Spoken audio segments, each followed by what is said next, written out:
Puji Tuhan Bapak Ibu. Salam. Kita kembali bersukacita di penghujung bulan ini. Kita menikmati firman Allah.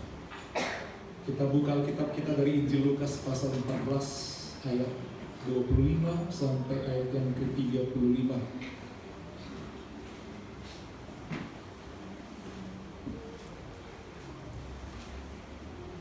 Lukas pasal 14 ayat 25 sampai ayat yang ke-35. Kalau sudah dapat, saya undang bangkit berdiri, kita baca bergantian. Saya mulai dari ayat yang ke-25, Lukas pasal 14. Pada suatu kali banyak orang berduyun-duyun mengikuti Yesus dalam perjalanannya. Sambil berpaling ia berkata kepada mereka,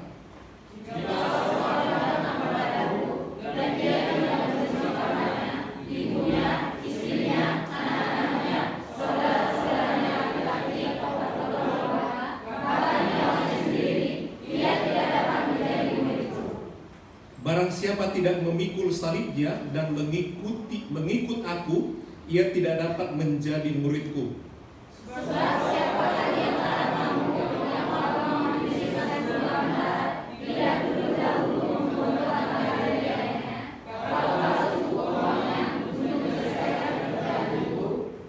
Supaya jikalau ia sudah meletakkan dasarnya dan tidak dapat menyelesaikannya, jangan-jangan semua orang yang melihatnya mengejek dia.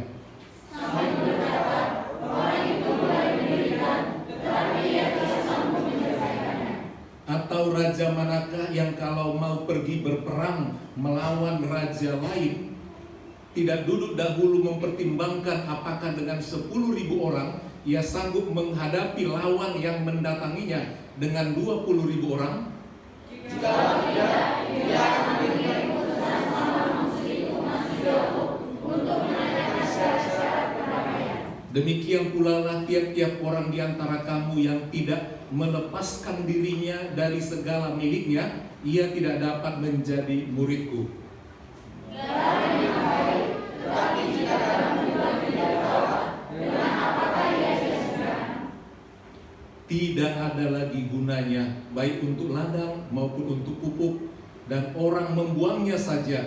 Siapa mempunyai telinga untuk mendengar, hendaklah ia mendengar. Puji Tuhan, yang berbahagia adalah yang mau mendengar firman Tuhan dan yang mau melakukannya. Ini salah satu ayat atau perikop yang sulit dimengerti oleh si pembaca, saudara. Di sini dikatakan segala sesuatu harus dilepaskan untuk mengikuti Yesus. Jadi ada konsekuensi, ya, konsekuensi di dalam mengikut Tuhan. Memang Tuhan Yesus punya daya tarik sehingga orang ingin mengikutinya. Dari penampilannya, kalau dilihat sejarah kejadian dia, kelahirannya yang ajaib, pertumbuhannya, berbagai peristiwa dihadapinya, ya, dia seorang pemimpin yang kontroversial, sangat jauh berbeda. Dia punya tarik yang luar biasa dari perkataannya, dari kuasanya. Orang ingin mengikuti dia, saudara. Dan dalam perikop ini ternyata Tuhan melihat banyak orang tertarik sama dia. Kalau orang punya daya tarik, saudara, manusia biasa saja kalau punya daya tarik, dia gampang mendapatkan apa yang diinginkannya dari orang yang tertarik sama dia. Kalau dia mau dekat sama aku, dia boleh kasih ini. Dia boleh dekat sama aku, dia akan dapat apa yang dia inginkan dari diriku. Secara dunia, manusia bisa seperti itu, menghalalkan apa saja untuk mendapatkan yang diinginkannya. Tuhan Yesus begitu memiliki daya magnet yang luar biasa sehingga orang banyak berduyun-duyun mengikuti dia dengan berbagai motif yang berbeda-beda. Ada yang tertarik memang dengan karisma daripada dirinya yang bisa membuat orang takut membuat orang bertobat, yang bisa menyembuhkan orang, yang bisa menyingkap sesuatu yang tersembunyi, dia bisa katakan sehingga orang bisa disingkapkan rahasianya. Oleh sebab itu Tuhan Yesus memang dia datang untuk memikat orang. Jadi Tuhan Yesus datang ke dunia ini memang untuk memikat orang, untuk dia bawa bersama dia. Itu tujuannya. Dia diutus ke dunia ini sampai rela mau mati hanya untuk mengambil orang untuk menjadi milik kepunyaannya. Walaupun sebenarnya kita semua milik kepunyaan dia.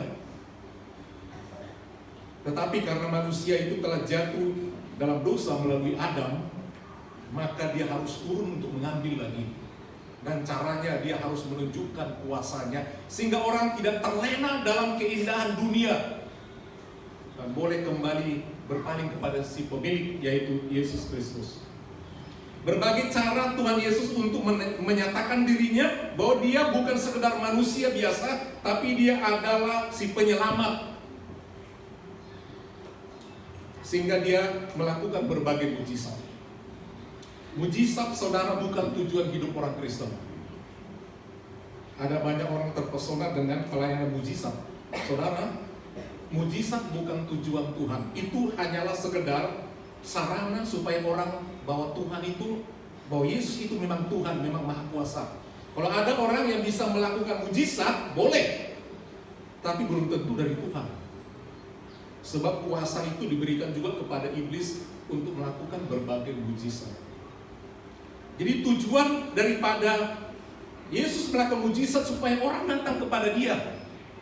Kalau orang dunia melakukan mujizat supaya orang datang kepada gerejanya, kepada dirinya, supaya uang datang kepada dirinya, supaya dia terkenal, dipuji orang, dan dia tidak boleh disinggung karena dia punya kuasa. Berbagai motif. Tapi Tuhan Yesus tidak selalu dia melakukan mujizat kalau orang itu sudah percaya kepada dia bahwa dia Tuhan dan Juru Selamat. Nggak perlu lagi. Nggak perlu. Hanya dengan iman orang itu percaya menerimanya, tidak perlu. Nah, kita melihat, saudara, motif-motif orang yang mengikut Tuhan. Macam-macam orang mau mengiring Tuhan supaya diberkati, supaya sehat, dan lain sebagainya, supaya doanya dikabulkan. Nah, tapi mari kita melihat pengertian mengikut Tuhan yang sesungguhnya.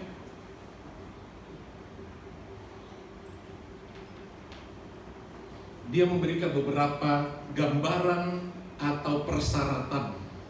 Digambarkan mengikut Tuhan itu seperti menjadi murid. Jadi menjadi pengikut, menjadi murid. Misalnya saudara, ada paguyuban atau padepokan karate, ya, silat misalnya. Ada di situ guru atau suhunya. Maka murid-muridnya itu harus belajar teknik pernapasan, teknik bertapa, bersemedi, ya, ilmu tenaga dalam, dipelajari latihan. Sedemikian rupa mereka harus disiplin, mereka harus bersifat mempertahankan, bukan menyerang, bukan aktif untuk mencari lawan, tapi membela. Mereka harus ikuti aturan-aturan pantangan. Itu murid, berlatih, meningkatkan dari sabuk ini ke sabuk ini ke sabuk itu dengan berbagai keahlian. Mereka harus disiplin, mesti mengikuti. Nanti ilmunya menjadi sama dengan gurunya yang mengajari, menjadi sama, menjadi serupa. Itu namanya murid. Nah, definisi murid, kalau kita lihat dalam kamus besar, sebenarnya adalah mereka yang mau belajar ilmu daripada si gurunya, dan dengan ilmu itu dia bisa praktekkan, dia bisa jalankan. Itu murid. Jadi murid itu adalah mengikuti semua arahan guru, mempraktekannya, menjalankannya, sehingga dia sama ilmunya dengan gurunya. Kalau ilmunya itu, gurunya itu S1, ilmu S1 yang dikeluarkannya, murid akan mendapatkan ilmu S1 itu. Demikian seterusnya sekarang. Jadi murid itu mengikuti. Jadi kalau menjadi kita pengikut Tuhan, berbeda dengan Kristen. Kita menjadi Kristen, percaya, dibaptis, tapi menjadi murid itu satu proses yang belajar, butuh waktu. Jadi tidak sekedar kita dibaptis, tapi untuk menjadi murid kita mau belajar tentang bagaimana kepribadian Tuhan, Apa yang dia mau, apa yang dia lakukan. Salah satu sifat Tuhan adalah kasih. Bagaimana kita belajar mengasihi. Salah satu sifat Tuhan adalah mau berkorban. Bagaimana kita mau berkorban, dan lain sebagainya. Jadi kita mengikuti apa? Sifat pribadi Tuhan Yesus. Itu sebabnya pikir-pikir mau mengikut Tuhan. Betul mau menjadi follower, pengikut, atau sekedar suka aja, like. Allah mau kita menjadi pengikutnya, memang mengikuti apa arahan dia, dan itu memerlukan pengorbanan atau konsekuensi. Sehingga Tuhan memberikan persyaratan. Jadi menjadi Kristen itu paling sekedar menjadi beragama. Padahal sebenarnya menjadi Kristen tidak ada hubungannya dengan agama. Agama hanya sekedar daripada buatan manusia untuk meregistrasi manusia. Tapi pengikut Kristus adalah seseorang yang mau berbuat. Ini yang sulit bagi kita. Kita bisa terregistrasi sebagai Kristen, tapi belum tentu menjadi murid Tuhan atau pengikut Tuhan. Nah, ini konteksnya bukan mau menjadi Kristen, tapi mau menjadi pengikut Tuhan. Berarti ada kesamaan dengan Tuhan. Dikatakan jikalau seorang datang kepadaku, datang dalam arti menjadi murid ya, dan tidak membenci bapaknya. Di sini dilihat orang-orang yang terdekat, orang yang paling dekat di hadapan Tuhan kepada kita pribadi ada di dunia ini. Jadi seorang datang kepadaku dan dia tidak membenci bapaknya. Itu orang nomor satu memang di satu rumah tangga yang harus dihormati. Yang kedua, ibunya. Kalau dia sudah menikah, istrinya atau suaminya kalau sudah menikah. Baru dia punya anak-anaknya. Itu urutannya ya, bukan tetangganya. Saudara-saudaranya laki-laki, kembali gendernya laki-laki duluan. Saudara laki-laki lebih dihormati. Atau perempuan, baru yang terakhir, bahkan nyawanya sendiri, kepribadian dia, ia tidak dapat menjadi murid. Susah kan? Menjadi murid. Jadi artinya persyaratan yang pertama adalah membenci orang-orang terdekat tadi, bapaknya, ibunya. Kalau dia sudah menikah, pasangannya, baru kalau dia punya anak-anaknya, bahkan dirinya sendiri, yaitu nyawanya. Kata membenci di sini artinya adalah membandingkan sayangnya itu. Jadi kata membenci bukan dalam arti benci, artinya adalah pilihan. Antara aku dan bapakmu, pilih mana? Antara aku, orang kedua dari dirimu yang kau hormati, ibumu atau aku. Tuhan mau katakan begitu. Nggak boleh dua-duanya, prioritas. Ini bukan dikatakan benci ibumu, enggak. Sebab Tuhan katakan hormatilah ayah ibumu. Jadi bukan dia suruh benci seperti itu, artinya enggak. Ini soal pilihan. Kalau kita yang ada satu pilihan, pilih mana? Ini pilihan. Coba pilih mana saudara? Kalau saudara berdiri di sini sudah ada menantu. Sini ada cucu. Sini ada anak. Ditanya sama seorang ibu, kau pilih mana prioritas? Kalau ada pertolongan pertama, anakmu atau cucumu? Itu pilihan. Pokoknya bisa satu, uang cuma sekian. Pertolongan pertama kalau terjadi masalah, mana duluan kamu tolong? Mana yang lebih dekat dengan kita? Itu pilihan. Jadi nggak disuruhnya kita membenci, nggak itu artinya. Ini pilihan. Antara bapakmu dan aku, pilih mana? Jadi dalam hidup ini saudara, kita harus tahu menghargai Tuhan. Kita seringkali lebih menghargai pemberiannya daripada si pemberi itu. Itu nomor satu, membenci. Artinya saudara, kalau kita lebih mengasihi Tuhan, Tuhan akan menolong kita bagaimana mengasihi ayah kita. Bagaimana kita mengasihi ibu kita. Lebih dulu sayang sama Tuhan. Kalau kita sayang sama Tuhan, Tuhan berkati kita. Kita mau bantu ayah, boleh kita. Tapi kalau kita sudah mulai saudara tidak mencintai Tuhan, bagaimana kita mau diberkati? Dan kalau kita nggak diberkati, bagaimana kita menopang orang tua kita, ayah kita? Nomor satu, saudara, mari kita mencintai Tuhan. Baru bisa mencintai Bapak Ibu. Jadi kata di sini membenci bukan berarti jangan sayangi mereka, tidak. Tuhan Yesus bertumbuh dan besar, dibesarkan oleh orang tuanya. Dikatakan dia diasuh oleh orang tuanya. Itu ada ayatnya. Dan dia semakin bertambah besarnya, semakin bertambah imannya, semakin dikasih Allah dan dikasih manusia. Itu Tuhan Yesus. Jadi nomor satu adalah memprioritaskan Allah, mengasihi Allah. Nomor satu. Dan risikonya saudara, jangan nomor satukan Bapa. Karena Bapa adalah bagian ciptaan daripada Bapa di surga. Itu yang pertama.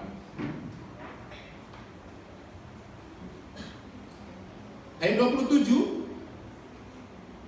barang siapa tidak memikul salibnya dan mengikut aku, ia tidak dapat menjadi muridku. Ini persyaratan yang kedua. Tadi soal lebih mengasihi Allah daripada orang tua, yang disebut dengan kalimat membenci bapaknya, ibunya, saudaranya, istrinya, bahkan nyawanya sendiri, tidak layak. Yang kedua adalah memikul salib. Salib arti derita. Kalau tahu simbol salib kekristenan, Tuhan Yesus karena kasihnya, dia rela disalibkan. Jadi simbol pengorbanan. Dia berkorban bagi kita supaya kita ditebus, dan bagi kita yang mau ditebus, kita diselamatkan oleh. Jadi artinya dia meninggalkan kemauannya, mengikuti kehendak Bapa, dia mau disalibkan, itu berkorban. Artinya menderita demi mengasihi orang lain. Yang kedua seperti itu, saudara. Kalau mau jadi murid Tuhan, kita harus rela menderita demi mengiring Tuhan, demi melayani Tuhan. Ya, demi melayani Tuhan, rela menderita, itu salib pribadi. Kadang-kadang kita memang banyak kesulitan dalam melayani Tuhan, rela menderita dan lain sebagainya. Itu adalah satu hal yang pasti kita alami, menderita karena Tuhan dan untuk Tuhan. Ini penting, semua orang harus punya salib dan pikul salib itu. Kalau saudara merasa enak menjadi orang Kristen, gampang kok, begini. Karena saudara pikir hanya sekedar beribadah, ya udah nyanyi, datang, duduk, manis, pulang, hanya begitu saja, itu bukan salib. Tapi berbuat sesuatu bagi orang, berbuat sesuatu bagi pelayanan, berbuat sesuatu bagi orang supaya orang itu datang sama Tuhan, dan saudara menjadi menderita, berkorban. Sebab salib adalah korban. Saudara berkorban waktu, perhatian, perasaan, saudara diejek mungkin, ya, uang saudara keluar, tenaga saudara, bahkan saudara bisa kecelakaan karena melayani Tuhan. Ada orang begitu. Dulu, pernah satu kali, kalau mungkin sama orang nggak jadi masalah, tapi bagi kami yang sangat kesulitan waktu itu, ya, mendoakan jemaat hilang motor pas lagi parkir, pikir-pikir, kok Tuhan ini tega ya? Bukankah aku mau melayani orang? Tapi kenapa harus hilang? Padahal udah tahu tampaknya aku nggak bisa jalan. Tapi itulah, kita harus rela berkorban. Itu yang disebut dengan pikul salib. Saudara tidak merasa ada rasa berat, saudara pikul dalam mengiring Tuhan, melayani Tuhan, nggak ada salib, saudara bukan murid Tuhan. Mari kita sebagai pengikut Tuhan merasa, mana salibku? Mana salibku? Sebetulnya katakan, pikullah salibmu. Ya, pikullah kuk yang kupasang, sebab beban itu ringan. Itu yang kedua, saudara. Yang pertama tadi harus lebih mengasihi Allah daripada ayah ibu, dengan kalimat yang begitu terang dikatakan membenci, artinya memilih mana yang lebih utama. Yang kedua adalah kita harus mau berkorban. Ya, dari dulu sistem pengorbanan di semua level agama korban. Agama Hindu korbannya banyak. Kalau saudara pergi ke Bali sana, hampir tiap hari itu ada korban.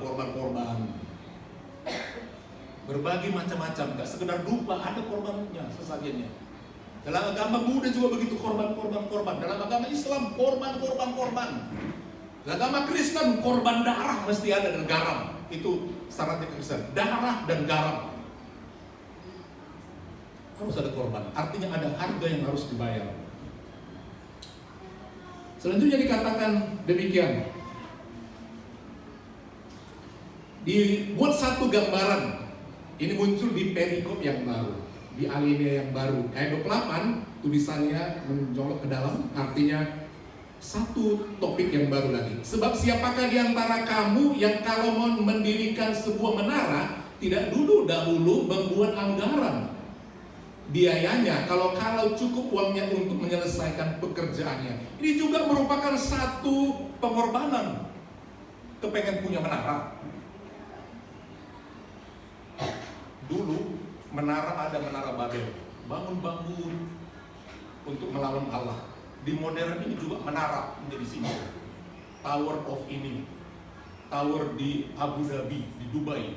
Wah, tower di kota ini. Sebuah orang berusaha bikin tower setinggi-tingginya, saudara, untuk menantang Allah. Seolah mau menguasai langit, saudara.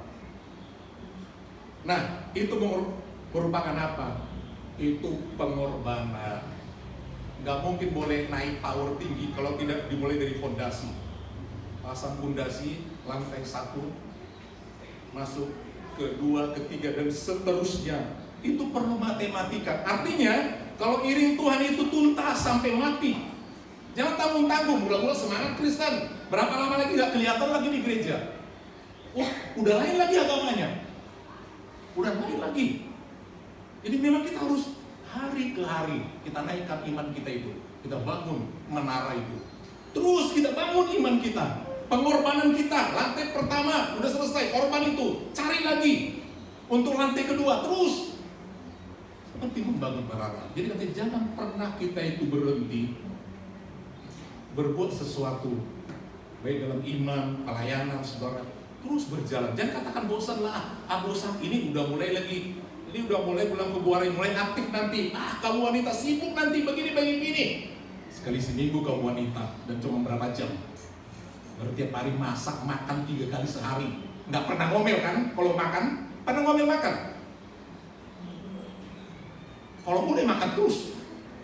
Kan begitu kita. Ya kan? Kau udah mulai katanya bu ibadah. Kayaknya ibadah kamu itu beban sekali. Lu bisa lu begitu? Beban banget. Gua kegiatan ini lagi beban banget. Gimana? Saudara jangan bosan. Kita ada karena nggak bosan. Coba saudara bosan makan tiap hari. Nasi tiap hari bertahun-tahun. Bosan nggak? Nggak bosan kan? Syukur deh nasi. Syukur. Jadi jangan pernah bilang bosan. Beribadah kaum wanita jangan bosan. Ya, capek pun syukur bisa capek. Berarti masih ada tenaga. Amin. Berarti ada tenaga. Kalau nggak tahan capek, udah mau gini tuh. Ini mesti memang harus ada capeknya lah. Jadi kita istirahat lah. Itu kerja lagi, capek lagi, istirahat lagi, tidak masalah. Itu tandanya hidup. Sama seperti membangun menara. Namanya menara bukan satu tingkat. Itu tinggi. Teruslah bangun. Capek memang menjadi Kristen. Amin. Banyak pergumulan, amin, dalam hidup ini kan? Banyak. Tapi teruslah semangat membangun. Kekristenan kerohanian memang seperti menara yang terus dibangun. Jangan berhenti. Jangan pernah berhenti walau ada tantangan. Wah, cuaca ini terganggu nih, mau membangun menara ini. Terganggu nih, udah penyakit ini. Udah gak usah lagi kerja. Biarlah hidup dari anak saja, dari ini. Selama hidup harus semangat. Amin. Semangat. Apapun, mesti semangat. Karena kita harus membangun. Kecuali sudah waktunya, gak usah lagi repot-repot. Besok jumpa aku ya di Taman Firdaus. Udah lagi. Dia belum bilang seperti itu. Teruslah bekerja, membangun menara. Dan harganya ada membangun. Amin. Ada harga yang harus dibayar. Itu yang kedua ilustrasinya. Jangan berhenti berkorban melayani. Teruslah membangun dan membangun. Dan nanti akan Tuhan menolong untuk menyelesaikan. Ayat 30, sambil berkata orang itu mulai mendirikan, tetapi ia tidak sanggup menyelesaikannya. Harus sanggup, amin. Amin. Sudah dikasih tugas penyelesaian. Ya, dengar-dengar pemuda ada perubahan-perubahan. Selesaikan tugas dengan baik nantinya. Karena tugas-tugas tanggung jawab gak sekedar nama. Apapun jabatan kita harus selesaikan dengan baik. Yang gambaran yang kedua adalah tentang perang. Hidup ini berperang, saudara, dan mesti menang. Berperang melawan kemiskinan, berperang melawan kemalasan, berperang melawan kebodohan, berperang melawan penyakit. Macam peperangan ini. Berperang melawan iblis yang selalu mengganggu kita. Dia seperti raja, dan kalau saudara mau menang, saudara harus bersikap seperti raja. Katakan, aku raja, aku kuat, aku mesti menang kalahkan raja iblis itu, raja penyakit itu, raja kebodohan itu, raja kemalasan itu, raja keras kepala itu aku hancurkan. Ya. Apapun raja-raja yang mau menyerang saudara, saudara harus juga menjadi raja yang hebat dan harus bisa mengalahkannya. Dikatakan hidup ini berperang. Amin. Artinya kita harus berjuang, semangat, jangan mundur. Apapun tantangan tahun ini, baik dalam pelayanan, dalam keluarga, dalam studi, apapun penyakit, yang kecil hati. Selama kita punya semangat, jangan putus asa. Aku udah sakit ini tuh, aku tidak bisa lagi. Iblis dengar begitu udah senang dia, udah tumbang dia. Kita harus berperang melawan semuanya itu, saudara. Raja manakah yang kalau mau pergi berperang melawan raja yang lain? Jadi kekuatan kita itu seperti melawan raja. Dan ingat, kita anak raja, kita mesti menang. Tidak duduk dahulu untuk mempertimbangkan apakah dengan 10.000 orang ia sanggup menghadapi lawan yang menentanginya dengan 20.000 orang. Jikalau tidak, ia akan mengirim utusan selama musuh itu masih jauh untuk menanyakan syarat-syarat pendamaian. Artinya, saudara, kalau kita mau berperang, bekali diri. Kalau tidak, kita sama dengan musuh itu, berdamai sama dengan musuh itu. Tapi kalau kita memang mau menang, kita harus mempersiapkan diri. Kalau kita menjadi sama, berarti kawan kita musuh itu berdamai, sama. Dia jahat, aku jahat. Dia malas, aku malas, damai. Damai semuanya. Tapi kalau kita mau kalahkan semua raja-raja yang jahat itu, kita harus mempersiapkan diri, saudara. Jadi harus kita lawan semuanya. Bukan sekedar dengan doa, dengan iman. Kita harus lawan dengan usaha. Kalau saudara sakit, saudara lawan dengan apa? Coba jawab, tadi ada kesaksian sakit. Saudara lawan penyakit dengan apa? Cukup dengan doa? Cukup. Nggak ada lagi rumah sakit atau tablet ya. Nggak cukup dengan doa. Kita boleh jaga pola hidup. Kita teliti sumber penyakit itu dari mana. Kalau dia dari makanan tertentu, kita boleh kurangi atau ganti yang lain. Atau pola hidup yang kurang sehat, kita rubah. Kalau ada sesuatu kerusakan, seperti kita punya rumah ada kerusakan, perlu di repair mungkin, perlu diservis, kita harus berbuat sesuatu. Jangan konyol hanya berdoa. Jangan. Tidak seperti itu.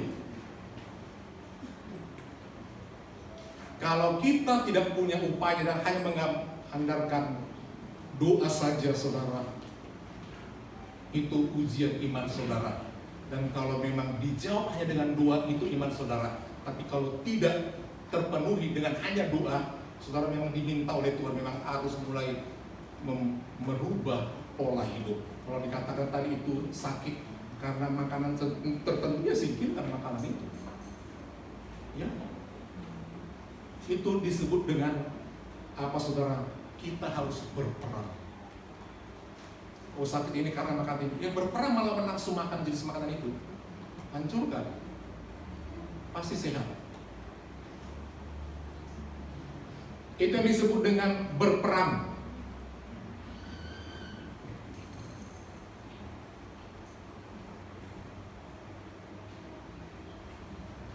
Ayat 38, gambaran selanjutnya setelah berperang, menara, berperang, kemudian garam. Garam, saudara, versi zaman waktu itu, zaman Alkitab itu ditulis, garam tidak seperti zaman yang sekarang. Teknologi pembuatan garam dulu beda. Khusus di daerah Palestina, garam tertinggi adalah di Laut Mati. Laut Mati, sekitar di sana saudara garamnya sangat tinggi. Saudara punya uang cukup untuk berziarah ke tanah sucinya Kristen Israel sana, di Laut Mati saudara dilempar ke situ nggak akan tenggelam, langsung terangkat karena garamnya begitu tinggi, begitu asin. Sehingga di kawasan itu juga pantai, bukit-bukit semua banyak mengandung garam, batu-batu di situ mengandung garam. Bahkan ketika istri Lot dalam Kejadian pasal 19, dia tidak dengar-dengaran dengan firman Tuhan ketika disuruh harus berlari dan jangan menoleh ke belakang, tapi dia bandel, keras kepala, lebih cinta harta daripada ikut Tuhan. Dia menoleh ke belakang, kemudian dia dihukum Tuhan menjadi tiang garam. Daerah itu memang banyak garam. Bahkan setelah Tuhan kutuk dia, daerah itu dipenuhi banyak garam. Jadi kalau orang di sana mau butuh garam, mereka teliti dulu batu mana, gumpalan mana, ya, bagian mana yang lebih banyak garamnya, disipi unik asin, ambil atau bongkar. Itu dibawa, kemudian itu nanti dipecah untuk menjadi garam. Kadang nggak dipecah, dicelup batu itu yang mengandung garam. Berapa kali celup lama-lama habis, seperti teh celup. Berapa kali celup habis tehnya, nggak ada lagi rasanya. Demikian juga batu itu yang mengandung garam. Itu zaman dulu, makanya ada ilustrasi garam. Dan garam ini zaman dulu juga karena dia dari batu berguna, bisa menjadi pupuk. Jadi nggak seperti garam sekarang.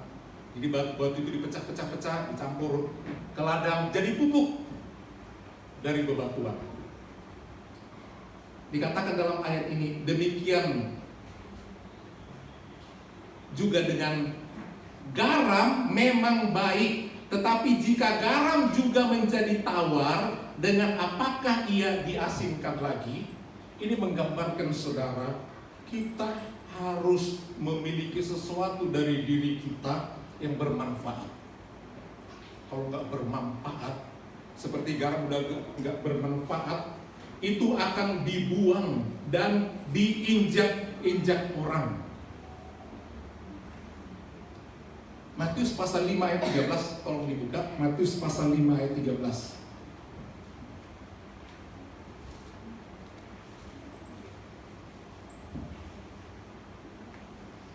Matius pasal 3 ayat Matius pasal 5 ayat 13. Matius pasal 5 ayat 13. Kamu adalah garam dunia kita ini. Jika garam itu menjadi tawar, dengan apakah ia diasinkan? Diasinkan. Lanjut. Ayat 14. Tidak ada lagi gunanya selain dibuang dan diinjak orang.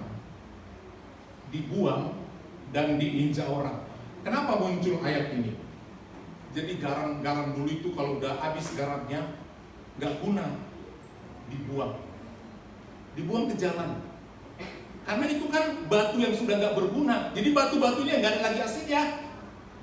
Ditaruh ke jalan-jalan kecil untuk memperkuat. Tentu orang lewat di atas batu-batu yang gak asin lagi tadi itu, karena sudah tawar, diinjak orang. Itu gambaran manusia yang tidak ada lagi garamnya, gak ada lagi manfaatnya di hadapan Tuhan. Dikatakan tidak berharga dengan gambaran seperti diinjak-injak, dihina, tidak ada harganya di hadapan Allah. Jadi saudara, mari kita menjadi seperti garam itu, jangan sempat dibuang. Kita tahu fungsi garam membuat rasa yang indah. Kita di jemaat dinikmati orang, sifat kita, pelayan kita, kata-kata kita enak. Orang merasa enak kita hadir. Kita ada di sektor, semua anggota sektor itu merasa enak karena kita ada garamnya. Ya. Dimanapun orang merasa, garam juga punya sifat untuk mengawetkan, membunuh bakteri supaya tidak terjadi pembusukan. Itu seperti obat. Kita juga datang menyembuhkan hati orang yang luka, yang susah. Ya, tidak terjadi kepahitan, pembusukan karena kita datang memberikan garam. Ini menggambarkan sesuatu kita bermakna, kita dibutuhkan orang. Di mana yang tidak butuh garam? Rata-rata butuh garam untuk setiap yang kita mau makan, yang namanya makanan. Rata-rata butuh garam. Di mana produk untuk disimpan atau diekspor tanpa garam, dari mulai minuman, makanan, semua yang dikemas mesti ditaruh garam untuk menjaganya, untuk tidak cepat rusak, untuk mengawetkannya. Garam sangat berguna. Jadi Tuhan Yesus katakan, kamu adalah garam dunia. Saya garam dunia. Amin Bapak Ibu. Saudara merasa bermanfaat di gereja ini? Bermanfaat enggak? Loh, enggak pernah dijawab. Ntar dibuang Tuhan ya. Bermanfaat? Mesti ada enaknya. Ya, seperti siapapun kita ada garamnya. Perlu catat ya, semua kita ada garamnya. Tidak ada yang tidak ada garamnya. Ya. Amin. Tahun ini pemuda harus maju, lebih maju. Wanita tidak otomatis ganti tahun, ganti pengurus. Yang otomatis adalah pembaharuan semangat. Amin. Itu nomor satu. Ngapain ganti tapi makin loyo? Ganti makin loyo, ganti makin loyo. Untuk apa ganti? Kalau spare part masih oke, dibuang. Pakai servis yang bagus. Seperti itu.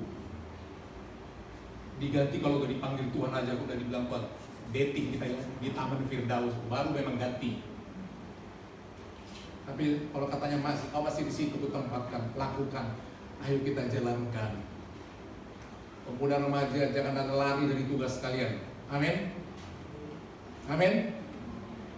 Iya, kalau Tuhan mau berkati, jadilah garam. Jadi orang yang dicari-cari karena dibutuhkan. Kita bangkit berdiri Bapak Ibu.